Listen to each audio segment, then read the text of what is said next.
l'ennemi, quelquefois, lâche des morceaux. Et il y a un grand maçon italien qui fait partie d'une loge, la loge de Sion, enfin bref, le CD vraiment classique, et qui a sorti en 2014 un ouvrage, un pavé de 600 quelques pages, révolutionnaire. J'ai eu la chance d'avoir la possibilité d'avoir le bouquin, mais d'avoir des traductions, des explications avec une personne qui connaît, enfin, qui est parfaitement bilingue, donc j'ai pu avoir à la source, où cet homme a révélé l'existence de superloges au-dessus des organisations maçonniques classiques. Ce sont les Ur-Loges. Alors, loge en anglais, L-O-D-G-E-S, les Ur-Loges en français. Alors, loge, tout le monde comprend. Mais pourquoi Ur, U-R?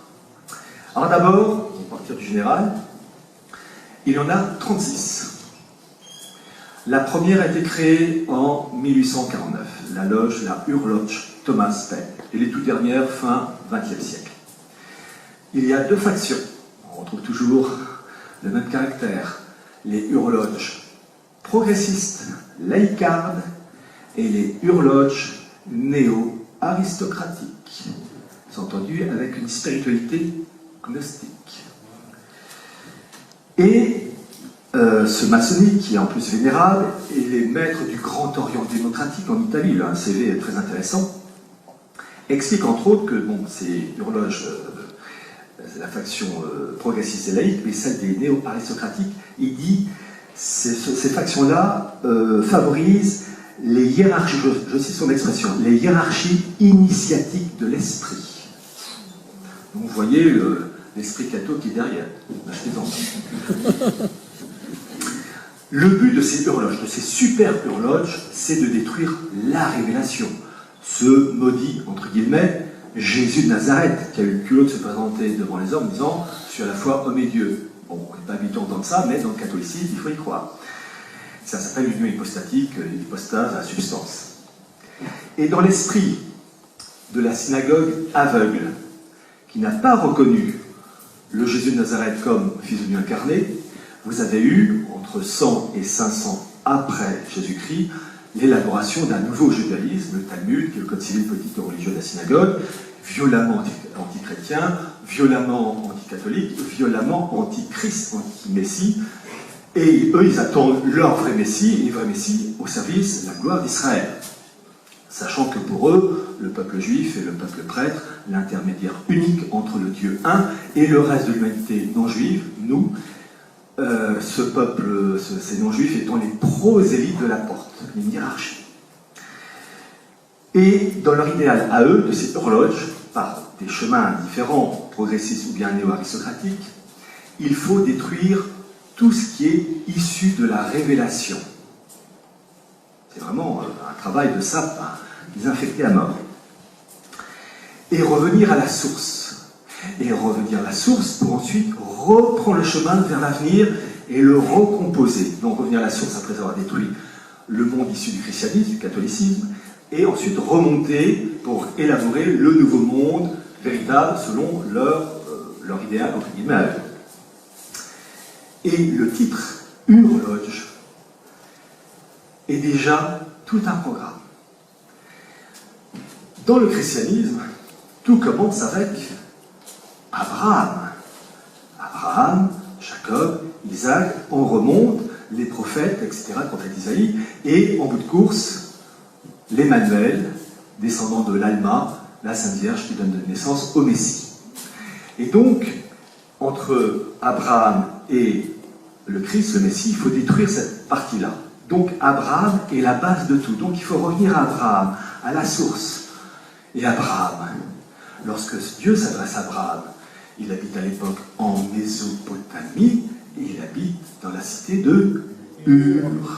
Voilà la base de départ. Et c'est à partir de là, il faut tout reprendre et tout reconstruire selon leur idéal à eux. Et quand on connaît l'allemand, on comprend aussi ce sens de Ur. Pourquoi ? La première loge a été créée en 1849-1850, la loge Ur-Loge Thomas Paine. Et le 19e siècle, c'est le siècle de la philosophie allemande, Hegel, Schopenhauer, Nietzsche, etc. Et chez ces gens-là, il y a toujours des mots ou des expressions ou un préfixe pour résumer une pensée énorme. Alors déjà, Ur, la cité d'Abraham, quand on connaissait l'allemand, Ur, c'est un préfixe qui exprime l'idée d'ancienneté. Exemple, histoire en allemand, Geschichte. Urgeschichte, préhistoire. Vous rajoutez le préfixe UR, voilà. Autre exemple, grand-père, Großvater, Urgroßvater, arrière-grand-père.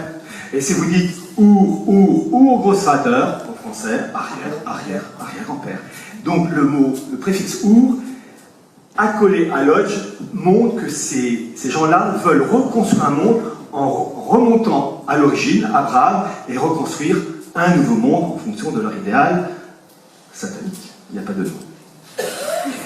Alors, vous avez 36 Urloges, les premières donc 19e siècle jusqu'à fin 20e, début 21e siècle, les loges progressistes, les loges néo-aristocratiques.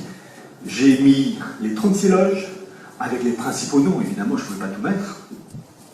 Et parmi ces loges, ces horloges, se trouve, précision, le type qui a fait le bouquin, qui est donc un grand patron, il est membre de la horloge Thomas Paine, il est encore vivant. Il a quand même dit qu'avant d'éditer son bouquin, qui sortait en 2014, qui est à 6e ou 7e édition, il a envoyé les pièces archives aux avocats, les avocats à Paris, Londres et New York. Comme il a dit, en gros, si j'ai un pépin, les papiers sont là. Alors, les quelques noms que je vais citer parmi les horloges, en sachant que certains cumulent plusieurs horloges, je vous cite en vrac, pardonnez-moi pour certains, Angela Merkel, membre de la Horloge, la Golden Eurasia, Poutine, Jean 23, Brzezinski, Obama, Lloyd Blankstein, le patron de Goldman Sachs. Vous connaissez Karl Albrecht? Non. Mais sa fille, oui. Ursula von der Leyen, la présidente de la Commission européenne. Kader J, il fait partie de la loge néo-aristocratique, mais vu ses origines, ça se comprend. Et puis au XIXe siècle, loge Thomas Paine, Mazzini, Garibaldi, A.G. Wells, et bien d'autres encore. Et donc, c'est très intéressant de voir la crème de la crème dans ces milieux-là. Et j'ai donc publié tous les tableaux avec les photos du bouquin.